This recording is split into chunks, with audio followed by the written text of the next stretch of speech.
بسم اللہ الرحمن الرحیم۔ السلام علیکم سامعین، کاشان بصیرت کے یوٹیوب چینل پہ ہم کتاب فاطمۃ الزہرا سلام اللہ علیہا طلوع سے غروب تک مل کر پڑھ رہے ہیں، اور یہ پارٹ 2 ہے۔ اور آئیے، ہم نے پچھلی آڈیو میں تو صرف ترتیب اور فہرست ہی پڑھی تھی، اور اب ہم اس کتاب کو باقاعدہ پڑھنے کا آغاز کر رہے ہیں پیج نمبر 16 سے۔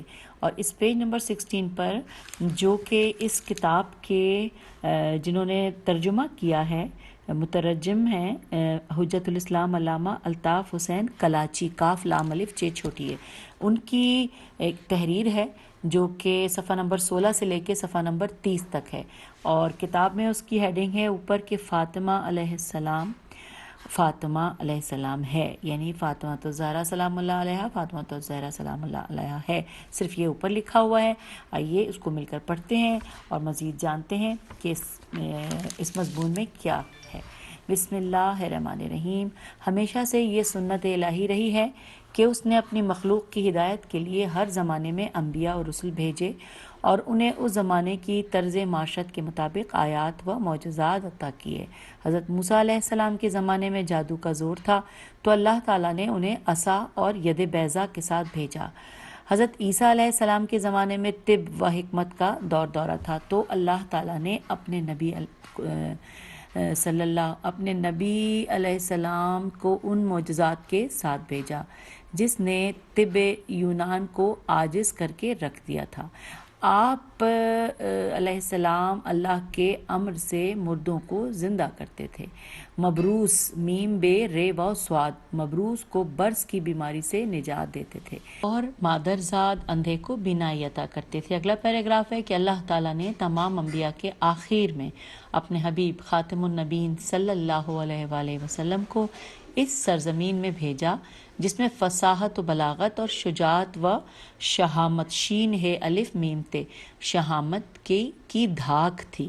اللہ نے اپنے حبیب صلی اللہ علیہ وآلہ وسلم کو عربوں کی فصاحت اور ان کی شجاعت کے توڑ کے لیے 2 معجزے عطا فرمائے، ایک قرآن مجید اور دوسرے حضرت امیر المومنین امام علی علیہ السلام جیسا بہادر جوان اور ان کی تلوار و ذوالفقار۔ ان دونوں معجزوں نے عربوں کے ہر قسم کے دعووں کو توڑ کر رکھ دیا۔ نہ وہ قرآن مجید جیسا کلام پیش کر سکے اور نہ حضرت امیر علیہ السلام کی جرأت و شجاعت کے سامنے ٹھہر سکے۔ اس لیے سید الانبیاء نے فرمایا، اب یہ میں انورٹڈ کاما میں پڑھ رہی ہوں، کہ اللہ کی کتاب اور میری اطرت اہل بیت علیہ السلام مرکز و محور ہدایت ہیں، اگر ان سے تمسک رکھو گے تو کبھی گمراہ نہ ہوگے۔ یہ دونوں قیامت کے سورج کے طلوع ہونے تک ایک دوسرے کے ساتھ رہیں گے، انورٹڈ کاما کلوز۔ آگے لکھا ہے کہ ابتدا میں عربوں نے ان دونوں معجزوں کو نہ سمجھا، آخر وہ وقت بھی آیا کہ انہیں ان خدائی معجزوں کے سامنے سر تسلیم خم کرنا پڑا۔ رسول اکرم صلی اللہ علیہ وآلہ وسلم کی رحلت کے بعد قرآن مجید اور آل محمد صلی اللہ علیہ وآلہ وسلم کی روحانیت قیامت تک آنے والے تمام آثار کے لیے معجزہ ہیں۔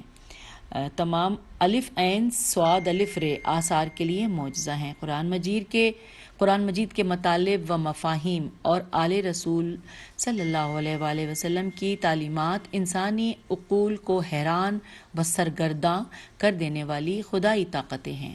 سامعین، ہم پیج 17 پہ آ گئے ہیں۔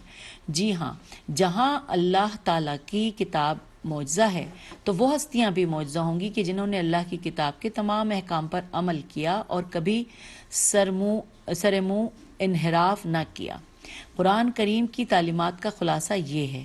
ترجمہ، یہ عربی کی ایک آیت ہے جس کا ترجمہ انورٹڈ کاما میں کہ میری نماز، میری قربانیاں، میری حیات، میری موت سب عالمین کے پروردگار کے لیے ہیں، انورٹڈ کاما کلوز۔ پھر نیچے لکھا ہے کہ رسول اکرم صلی اللہ علیہ وآلہ وسلم اور ان کے آل اطہار علیہ السلام نے دنیا پر ثابت کر دیا کہ وہ قرآن کے ساتھ ہیں اور قرآن ان کے ساتھ ہے۔ یہی وجہ ہے کہ جس کی بنا پر ذات احدیت نے تمام انسانوں سے خطاب فرمایا۔ اب یہ جو خطاب کے لیے ایک جملہ ہے اس کا ترجمہ ہے کہ رسول اللہ صلی اللہ علیہ وآلہ وسلم کی زندگی و سیرت تمہارے لیے اسوہ حسنہ ہے، انورٹڈ کاما کلوز۔ اگلا پیراگراف ہے کہ سید الانبیاء صلی اللہ علیہ وآلہ وسلم کی زندگی پوری انسانیت کے لیے نمونہ عمل ہے۔ جی ہاں، سر تاج انبیاء رحمت للعالمین کے لیے رحمت بھی ہیں، اور سر تاج انبیاء صلی اللہ علیہ وآلہ وسلم عالمین کے لیے رحمت بھی ہیں اور مرکز ہدایت بھی ہیں۔ جہاں وہ نمونہ عمل مردوں کے لیے ہیں وہاں عورتوں کے لیے بھی ہیں، لیکن عورتوں کے کچھ ایسے احکام ہیں کہ جن کی وجہ سے وہ مردوں سے منفرد ہیں، اس لیے ضرورت تھی کہ ایک ایسی خاتون ہو جو ہر اعتبار سے کامل و اکمل ہو، وہ علم و دانش کا پیکر ہو، انسانی صفات کے لحاظ سے عظیم المرتبت ہو اور قرآنی تعلیمات کا مظہر ہو۔ حضرت حوا اس دھرتی کی خاتون اول ہیں۔ آپ حضرت آدم علیہ السلام کی زوجہ ہیں اور تمام انسانوں کی ماں ہیں، لیکن وہ کسی کی بیٹی نہیں ہیں۔ ان کے نمونہ عمل کے لیے ضروری تھا کہ وہ اپنے باپ کی بیٹی ہوں۔ اگلا پیراگراف لکھا ہے کہ حضرت نوح علیہ السلام اور حضرت لوط علیہ السلام کی بیویوں کی وضاحت قرآن مجید میں موجود ہے، وہ بھی کسی صورت میں نمونہ عمل نہ بن سکیں۔ حضرت مریم حضرت عیسیٰ علیہ السلام کی مادر گرامی تھیں اور ایک مقدس خاتون تھیں، اپنے دور کی خواتین کی سیدہ و سالار تھیں۔ ان کا کھانا جنت سے آتا تھا، وہ بیٹی تھیں، ماں تھیں، لیکن کسی مرد کی زوجہ نہ تھیں۔ اس اعتبار سے ان کی سیرت میں ازدواجی زندگی کا پہلو خالی ہے۔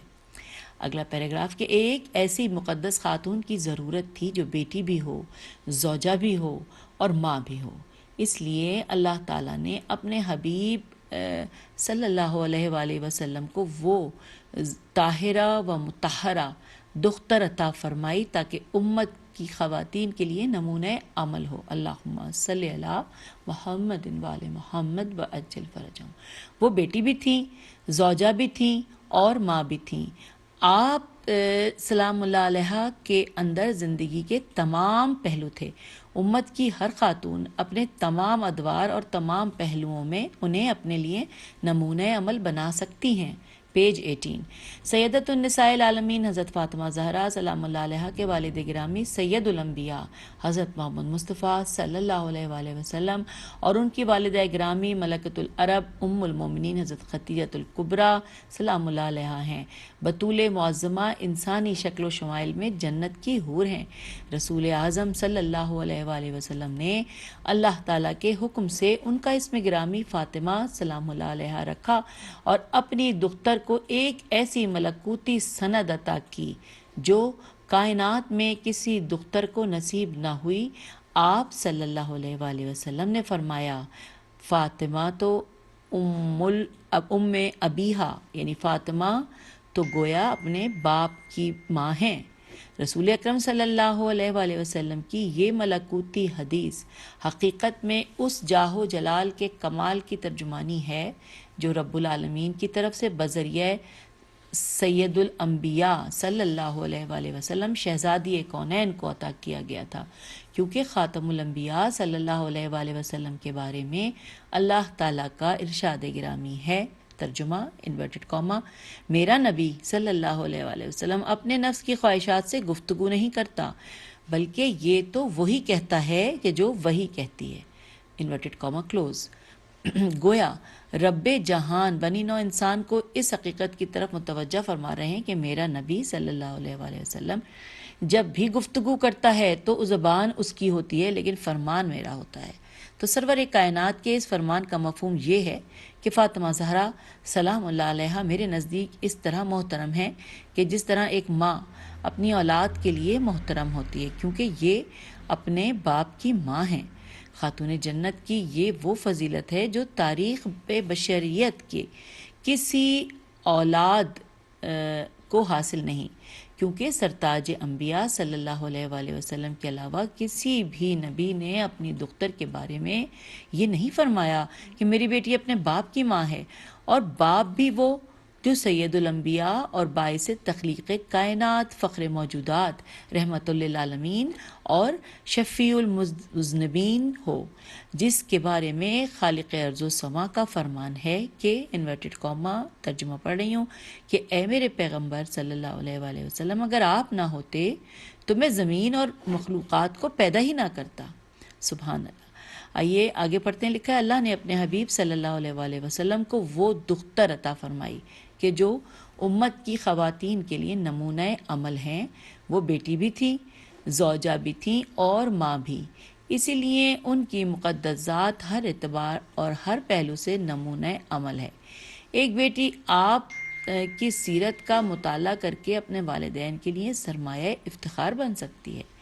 ایک زوجہ آپ کی ازدواجی زندگی کو پڑھ کر اپنی ازدواجی زندگی کو کامیابی و کامرانی سے ہمکنار کر سکتی ہے۔ پیج 19۔ ایک ماں آپ سلام اللہ علیہ کی سیرت کو اختیار کر کے اپنی اولاد کی تربیت کر سکتی ہے اور انہیں محبت و عاطفت کے ماحول میں پروان چڑھا سکتی ہے۔ تمام انبیاء اور عالم بالا کے قدسی جس ہستی کا استقبال کریں انہیں آمنہ کا لال کہتے ہیں، اور آمنہ کے لال جس کا استقبال کریں انہیں سیدہ فاطمۃ الزہرا سلام اللہ علیہا کہتے ہیں۔ صحیح ترمذی میں ہے۔ ترجمہ: جب بھی بطول معظمہ تشریف لاتی تھیں تو سید الانبیاء ان کے استقبال کے لیے کھڑے ہو جاتے تھے اور آپ انہیں مرحبا کہتے تھے اور انہیں اپنی جگہ پر بٹھاتے تھے۔ یہ ترجمہ یہاں پہ ختم ہوا۔ نیچے لکھا ہے ویسے تو رسول اکرم صلی اللہ علیہ وآلہ وسلم کا ہر عمل امت کے ہر فرد کے لیے سنت ہے، لیکن رسول اکرم صلی اللہ علیہ وآلہ وسلم کا اپنی دختر کے لیے اٹھنا امت کے لیے سنت نہیں ہے۔ اگر سنت ہوتا تو پھر ہر عاشق رسول صلی اللہ علیہ وآلہ وسلم کو اپنی ہر دختر کے استقبال کے لیے کھڑا ہونا پڑتا۔ یہاں سوال یہ پیدا ہوتا ہے کہ سرتاج انبیاء سیدہ طاہرہ صدیقہ سلام اللہ علیہا کے لیے کیوں اٹھتے تھے؟ علماء کرام نے اس سوال کا جواب یہ دیا ہے کہ جب رسول اللہ صلی اللہ علیہ وآلہ وسلم معراج پر تشریف لے گئے تو وہاں آپ صلی اللہ علیہ وآلہ وسلم کو جنت کا سیب کھلایا گیا تھا۔ جب آپ معراج سے واپس زمین پر تشریف لائے تو وہی بہشتی غذا خاتون جنت کی ولادت باسعادت کا سبب بنی تھی۔ اس لحاظ سے سیدہ طاہرہ سلام اللہ علیہا اللہ تعالیٰ کی طرف سے رسول اکرم صلی اللہ علیہ وآلہ وسلم کے لیے تحفہ تھیں۔ جس قدر تحفہ عطا کرنے والا محترم ہوتا ہے تو اس قدر تحفہ محترم ہوتا ہے۔ یہی وجہ تھی کہ جب شہزادی کونین سلام اللہ علیہا اپنے بابا رسول اللہ صلی اللہ علیہ وآلہ وسلم کی بارگاہ میں آتی تھیں تو رسول اکرم صلی اللہ علیہ وآلہ وسلم اپنے پروردگار کے تحفے کے احترام میں کھڑے ہو جاتے تھے۔ جی ہاں، اس حقیر نے اپنے مقدمے کا آغاز حکیم الامت علامہ اقبال کے درج ذیل شعر کے دوسرے مصرعے سے کیا ہے، اور وہ شعر یہ ہے۔ اچھا سامعین، یہاں پہ جیسا کہ آپ کو معلوم ہے کہ میں فارسی نہیں جانتی ہوں، اور جو جہاں بھی فارسی کے اشعار آتے ہیں میں ان کو چاہتی ہوں کہ میں نہ پڑھوں، کیونکہ اگر میں پڑھتی بھی ہوں تو غلط پڑھتی ہوں۔ ایک شعر ہے، پڑھ کے دیکھ لیتی ہوں معذرت کے ساتھ کہ جن لوگوں کو فارسی آتی ہے۔ آنچ گفتم از جہان دیگر است، این کتاب از آسمان دیگر است۔ یعنی ترجمہ ہے کہ جو کچھ میں نے کہا ہے اس گفتگو کا تعلق ایک دوسرے جہان سے ہے، یہ عظیم کتاب ایک دوسرے آسمان کی کتاب ہے۔ یہاں پہ ترجمہ ختم ہوا۔ پھر لکھا ہے کہ اے قاری محترم، یعنی کہ جو ہم لوگ پڑھ رہے ہیں، شاید ہم سے مخاطب ہیں، آپ کے ہاتھ میں جو کتاب ہے یہ ایک عظیم کتاب ہے، یہ ایک کراماتی کتاب ہے۔ یہ کتاب اس ذات پر لکھی گئی ہے جو بذات الرسول ہیں۔ Page number 20۔ طاہرہ، صدیقہ، معصومہ، تقیہ، نقیہ، رضیہ، زکیہ اور رشیدہ سبھی آپ سلام اللہ علیہ کے القابات ہیں۔ کسی کتاب کی نظر نے کتاب کے مؤلف آیت اللہ سید محمد کاظم قزوینی کو ایک نئی زندگی دی تھی۔ آیت اللہ قزوینی نے وقت وفات اپنے گھر والوں کو وصیت کی تھی کہ یہ کتاب فاطمۃ الزہرا من المہد الی اللحد ان کے کفن میں رکھ دینا۔ مرحوم کے وفات کے بعد کتاب ان کے کفن میں رکھ دی گئی تھی۔ معصومہ قم کے مزار کی توسیع کے زمانے میں جب آیت اللہ قزوینی کی قبر کو کھولا گیا تو دنیا نے دیکھا کہ آیت اللہ قزوینی کا جسم 17 سال بعد ایسے تھا جیسے کوئی آدمی محو خواب ہوتا ہے، اور کتاب بھی اپنی جگہ پہ صحیح و سلامت تھی۔ ایسا کیوں نہ ہوتا؟ سوالیہ نشان۔ بطول عذرا اپنے پیکر وجود میں اعجاز پروردگار ہیں، انہیں بارگاہ ربوبیت میں وہ مقام حاصل ہے جو ان کے والد گراں قدر رسول اکرم صلی اللہ علیہ وآلہ وسلم کو حاصل ہے۔ اللہ تعالیٰ نے آپ کو شافع روز جزا قرار دیا، انسان کو آپ کی ذات سے توسل قرب خداوندی عطا کر دیتا ہے۔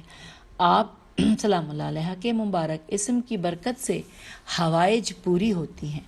آپ فخر حوا ہیں، آپ سلام اللہ علیہ فخر آسیہ و مریم ہیں۔ آگے لکھا ہے حکیم الامت حضرت علامہ اقبال نے اپنی کتاب رموز بے خودی میں بطول عذرا سلام اللہ علیہ سے اپنی عقیدت کا یوں اظہار کیا ہے۔ اب یہ پوری جو نظم ہے نا، یہ تو کیونکہ ظاہر ہے پورے صفحے پر محیط ہے یہ نظم، ہم پیج 21 پہ آ گئے ہیں۔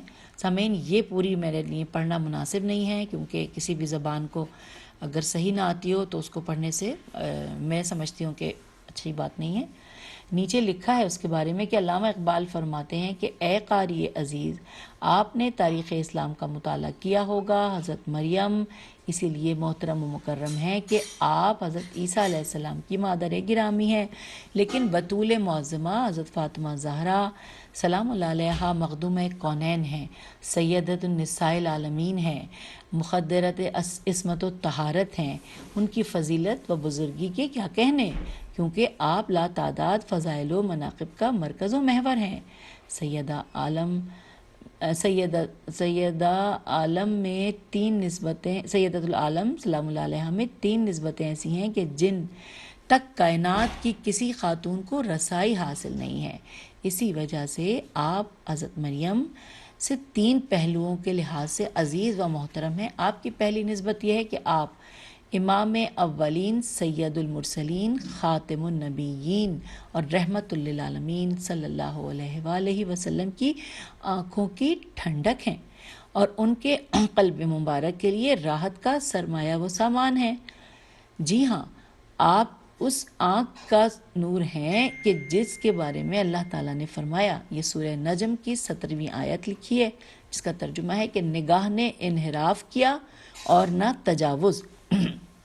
آگے لکھا ہے اس سلسلے کی حضرت صلی اللہ علیہ وآلہ وسلم کی مشہور و معروف حدیث ہے۔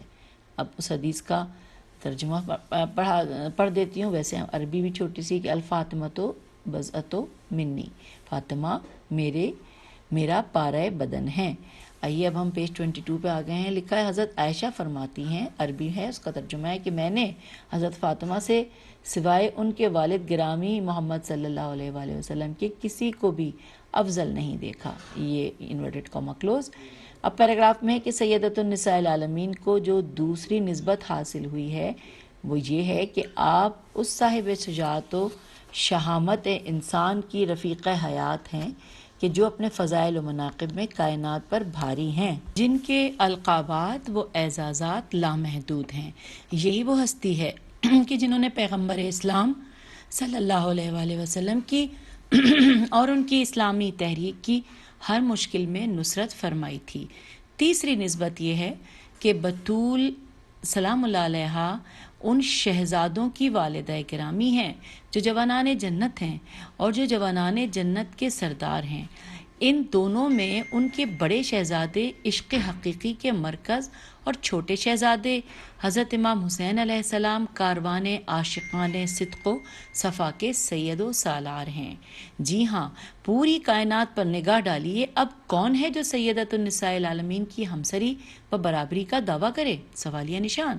شاعر مشرق رسول اللہ صلی اللہ علیہ وآلہ وسلم کی دختر کے بارے میں فرماتے ہیں کہ اے سیدہ کائنات سلام اللہ علیہ، آپ کی منزلت و عظمت کے لیے کیا یہی شرف کافی نہیں کہ آپ سرکار دو جہاں مصداق لما خلقت الافلاک، یہ کیونکہ اس میں تھوڑا سا زیر زبر پیش کو میں نے کوشش تو کی ہے کہ میں دیکھوں. بہرحال ان کی آپ سرکار دو جہاں اور مصداق لولاک کی آنکھوں کا نور ہیں کہ جن کی ولادت باسعادت سے پیکر گیتی میں روح پڑ گئی یا پیکر گیتی میں روح پڑ گئی اور دنیا کو تہذیب و تزئین کی بے بہا دولت مل گئی. سید الانبیاء صلی اللہ علیہ وآلہ وسلم نے عالم انسانیت کو ضوابط زندگی عطا فرمائے. انہی قوانین و ضوابط کا نام اسلام ہے اور اسلام اللہ کا پسندیدہ دین ہے اور اسی دین اسلام کے سید و سالار سرکار حضرت محمد مصطفیٰ صلی اللہ علیہ وآلہ وسلم ہیں اور آپ صلی اللہ علیہ وآلہ آپ سلام اللہ علیہ ان کی دختر فرزانہ ہیں. آئیے اگلے پیراگراف میں دیکھتے ہیں کیا لکھا ہے. لکھا ہے کہ علامہ نے بضعت الرسول صلی اللہ علیہ وآلہ وسلم مخدومہ کون و مکان مخدر عصمت و طہارت پیکر عفت و حیا مخزن لطف و عطا مرکز مہر و وفا مہر صدق و صفا مصدر جود و سخا سراپا صبر و رضا اور عظمت و رفت کا آسمان ہے. آپ شہیدان راہ خدا کی مادر مہربان ہیں. آپ سلام اللہ علیہ ہی جذبہ ایثار کی کھیتی کا ثمر و سرمایہ ہیں. جب تک آپ سلام اللہ علیہ اپنے والد گرامی کے زیر سایہ تھیں اپنے والد مہربان کے لیے باعث راحت و سکون تھیں اور جب آپ کاشانہ امام علی علیہ السلام بن ابی طالب کی زینت بنی اور اپنے شوہر نامدار حیدر کرار کی رضا کو اول و آخر مقدم بن جانا. تو آپ سلام اللہ علیہ کے شوہر دین اور دنیا کے بادشاہ تھے لیکن ان کا اچھا سامعین ایسا کرتے ہیں اس پچھلے جملے کو دوبارہ پڑھتے ہیں. مجھے لگتا ہے کہ میں نے اس کا حق ادا نہیں کیا.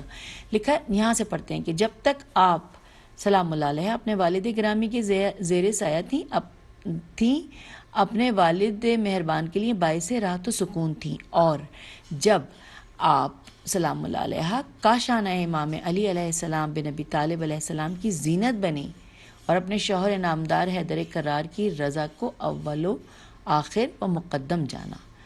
ٹھیک ہے جی. آپ کے شوہر دین و دنیا کے بادشاہ تھے لیکن ان کا محل ان کا حجرہ تھا. سبحان اللہ. اب ہم آگے ہیں پیج نمبر 23 پہ. لکھا ہے شاعر مشرق نے اپنے کلام کو جاری رکھتے ہوئے وہ کہتے ہیں کہ اے مسلمان عورت دیکھ اگر تو صاحب ہوش و خرد ہے تو جذبہ ایثار سے سرشار ہے پھر تیرا بطول معظمہ کے نقش قدم پر گامزن ہونا لازم ہے. جی ہاں یہی چشم بینا کا تقاضا ہے اور یہی دانش و بینش ہے. سیدۃ النساء العالمین سلام اللہ علیہ کے اسوہ حسنہ پر سختی کے ساتھ کاربند ہونا چاہیے. علامہ اقبال نے اپنے اس شعر میں بطول عذرا کی مبارک زندگی کے ایک پہلو کو اجاگر کرنے کی کوشش کی ہے. فرماتے ہیں اے خاتون اسلام اگر تو چاہتی ہے کہ تیری ازدواجی زندگی پھولوں کی سیج بن جائے اور تجھے دین و دنیا کی نعمات میسر آ جائیں تو خاتون جنت کی سیرت کا مطالعہ کر. سبحان اللہ. آئیے آگے پڑھتے ہیں. لکھا ہے بطول عذرا صبر و تسلیم کا پیکر تھیں. وہ امور خانہ داری اپنے ہی ہاتھوں سے نمٹاتی تھیں.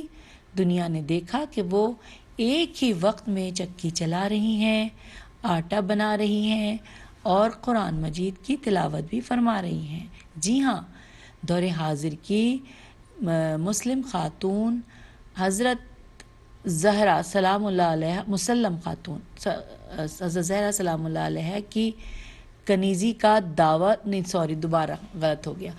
دیکھیں نا اپنی غلطی کو مان کے فوراً اصلاح کرنی چاہیے. میرے دوبارہ پڑھ رہی ہوں یہ پیراگراف کو کہ جی ہاں دور حاضر کی مسلم خاتون یعنی مسلمان خواتین حضرت زہرا سلام اللہ علیہ کی کنیزی کا دعویٰ تو کرتی ہیں لیکن اپنی عملی زندگی میں ان کی سیرت سے دور اور بہت دور نظر آتی ہیں.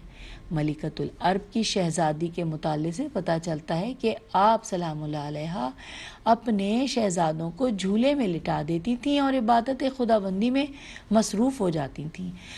اس دوران اگر آپ کا بچہ رونے لگتا تھا تو اللہ تعالیٰ کے حکم سے حضرت جبرائیل علیہ السلام زمین پر آتے اور آپ سلام اللہ علیہ کے بچوں کے گہوارے کے کام میں گہوارے جیم نون بے الف نون چھوٹی ہے کہ کام میں مصروف ہو جاتے۔ بعض اوقات دیکھنے میں آیا ہے کہ آپ سلام اللہ علیہ اللہ کی عبادت میں محو تھیں، آپ کی چکی بھی چل رہی ہوتی تھی اور بچوں کا جھولا بھی ہل رہا ہوتا تھا۔ علامہ اقبال امت کو یہ درس دینا چاہتے ہیں کہ اسلام کو ایسی بلند کردار خواتین کی ضرورت ہے کہ جن کی جھولیوں سے سرفروشان اسلام مل سکے۔ ایک ماں بے مثل و بے نظیر، بے بدل و بے عدیل، اثار و خلوص، مہر و وفا کی انتہائی بلندیوں کا نام ہے۔ ماں ایک نعمت خداوندی ہے۔ ماں کا وجود اولاد کے لیے کیف و قرار، سرور و پیار اور تسکین و راحت کا سامان ہے۔ یہ ایک حقیقت ہے کہ بچے کی تعلیم و تربیت کا آغاز ماں کی ہی آغوش سے ہوتا ہے۔ ایک ماں جس قدر اعلیٰ صلاحیتوں کی حامل ہوگی وہ اس قدر اپنے بچوں کو مہذب بنا سکے گی۔ ایک فلسفی کا قول ہے، اب یہ میں قول انورٹڈ کاما میں پڑھنے جا رہی ہوں، کہ اگر عورت سے دنیا کی تمام رعنائیوں، اس کا حسن و جمال، کمال لطافت و دلکشی چھین لیا جائے اور صرف اس کے ساتھ لفظ ماں کا وجود رہنے دیا جائے تو پھر بھی اس کے حسن و جمال اور رعنائی و دلکشی میں کوئی فرق نہیں آئے گا۔ Inverted Cama close. اب ہم آگئے ہیں پیج نمبر 24 پہ۔ لکھا ہے، اے خاتون اسلام، تو نے کبھی سوچا ہے کہ تیرا مقام کیا ہے؟ سوالیہ نشان۔ اگر تو اپنے حقیقی مقام سے آشنا ہو جائے تو یقیناً تیری گود سے اسلام کو وہ فرزندان توحید میسر آ سکتے ہیں جن کی اس دور کو اشد ضرورت ہے۔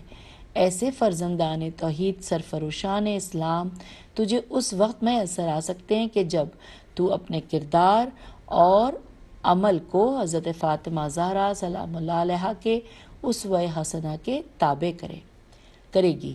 ملت اسلامیہ کو تجھ سے حضرات حسنین شریفین کے غلام درکار ہیں جو حق و باطل کے درمیان تمیز کر سکیں اور میدان جہاد میں سر بکف نظر آئیں، اور یہی وہ گراں قدر اعزاز ہے جو ایک مسلم خاتون کے لیے ترے امتیاز رہا ہے اور رہے گا۔ اگلا پیراگراف ہے کہ خاتون جنت ہمیشہ اللہ تعالیٰ کی بندگی و عبادت میں مصروف رہی تھی۔ آپ سلام اللہ علیہ کی عبادت کا یہ عالم تھا کہ پوری رات رکوع و سجود اور قیام و قعود میں گزر جاتی تھی۔ جب مصلی عبادت پر کھڑی ہوتی تھیں تو آپ کا جسم مبارک بیت کے بے یہ دال لکھا ہے، یہی بے یہ دال ہی لکھا ہے، بیت کی مانند لرزتا تھا۔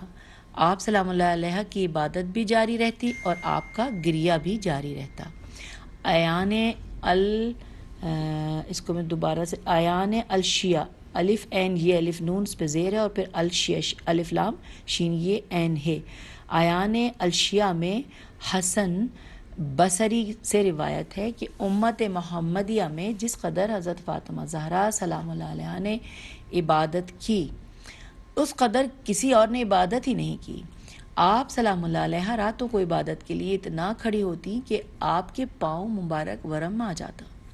حضرت امام حسن علیہ السلام فرماتے ہیں کہ میں نے اپنی والدہ معظمہ کو شام سے صبح تک اللہ کے حضور میں گریہ وزاری کرتے ہوئے اور اس کے بعد نہایت عجز و انکساری کے ساتھ دعا مانگتے دیکھا۔ جب مخدومہ کونین مخدر عصمت و طہارت عبادت و ریاضت میں مصروف ہوتی تھیں تو ان کی مبارک آنکھوں سے اشک ہائے تابدار ٹپکتے تھے۔ روح الامین حضرت جبرائیل علیہ السلام آسمان سے اترتے تھے اور آپ سلام اللہ علیہ کے ان مقدس آنسوؤں کو شیشے میں بھر کر سر عرش بری لے جاتے تھے اور پھر انہیں عرش پر شبنم کی صورت برساتے تھے۔ سبحان اللہ۔ علامہ نے اپنے اس شعر میں خواتین عالم کو فکر دی ہے کہ بضع رسول جیسی برگزیدہ ہستی بارگاہ احادیث و سمدیت، دوبارہ سے اس کو پڑھتی ہوں، کہ علامہ نے اپنے اس شعر میں خواتین عالم کو فکر دی ہے کہ بضع رسول جیسی برگزیدہ ہستی بارگاہ احدیت و سبدیت میں یوں گریا کناں رہتی تھیں، تو ہم کون ہیں اور ہماری حیثیت کیا ہے کہ ہم سے نماز پنجگانہ ہی ادا نہیں ہوتی؟ شاعر مشرق فرماتے ہیں کہ اگر میرے پاؤں میں شریعت محمدی صلی اللہ علیہ وآلہ وسلم کی زنجیر نہ ہوتی اور قانون الہی مانے نہ ہوتا، تو اے بطول معظمہ مخدومہ کونین مادر حسنین شریفین سلام اللہ علیہ، میں آپ کی قبر اطہر کا طواف سر کے بل کرتا، مگر کیا کروں، ایک طرف تو معصومہ کونین آپ سلام اللہ علیہ کی عظمت و بزرگی کا جنون سر پر سوار ہے، اور دوسری طرف فرمان رسالت مآب کا پاس رکھنا بھی ضروری ہے، وگرنہ میں تو بارگاہ عصمت و طہارت کی خاک پر سجدہ نیاز بجا لاتا۔ پیج 25 پہ ہم آ گئے ہیں۔ لکھا ہے علامہ اقبال ارمغان حجاز میں بارگاہ بطول عذرا میں اپنی عقیدت کے پھول کچھ اس طرح پیش کرتے ہیں۔ اب یہ بھی فارسی کے ہیں، 4 مصرے ہیں، یعنی ایک باندھ ہے پورا۔ اس کے آگے ہم دیکھتے ہیں کہ کیا ہے۔ لکھا ہے کہ علامہ اپنے کلام میں خاتون اسلام کو درس دیتے ہوئے کہتے ہیں کہ اگر آپ حضرت محمد مصطفیٰ صلی اللہ علیہ وآلہ وسلم کا کلمہ پڑھتی ہو تو جو راستہ نبی اکرم صلی اللہ علیہ وآلہ وسلم نے بتایا ہے اس پر چلو، اپنے لیے رسول اکرم صلی اللہ علیہ وآلہ وسلم کی دختر کا ان کے دختر کے اسوہ حسنہ کا انتخاب کرو، یہی وہ ملکہ مملکت عصمت و طہارت، شہزادی عفت و عظمت، طیبہ و طاہرہ، نیرہ و منورہ، عابدہ و ساجدہ، زاہدہ و سیدہ، معصومہ و مخدومہ کونین ہیں کہ جن کی مبارک آغوش سے حسن و حسین علیہ السلام ایسے ریحانتین رسول صلی اللہ علیہ وآلہ وسلم ریحانتین رسول میسر آئے۔ ہاں، تیری گود سے بھی حسنین شریفین علیہ السلام کے غلام مل سکتے ہیں، بشرطے کہ تو شرم و حیا کا پیکر بن جائے اور زمانے کی ناپاک نظروں سے پوشیدہ ہو جائے، تہذیب جدید سے دامن کشاں رہ شمع محفل نہ ہو، چراغ خانہ نہ ہو جا، کشتے تسلیم و رضا کا حاصل حضرت فاطمہ زہرا سلام اللہ علیہ کا اسوہ حسنہ ہے۔ ہم نے یہاں تک پڑھ لیا اور ٹائم بھی ہمارا ہو گیا ہے، 31 منٹ سے زیادہ ہو گئے ہیں۔ اس سے آگے ہم پیج 25 ہی سے انشاءاللہ اگلی آڈیو میں پڑھتے ہیں۔ خدا حافظ، فی امان اللہ۔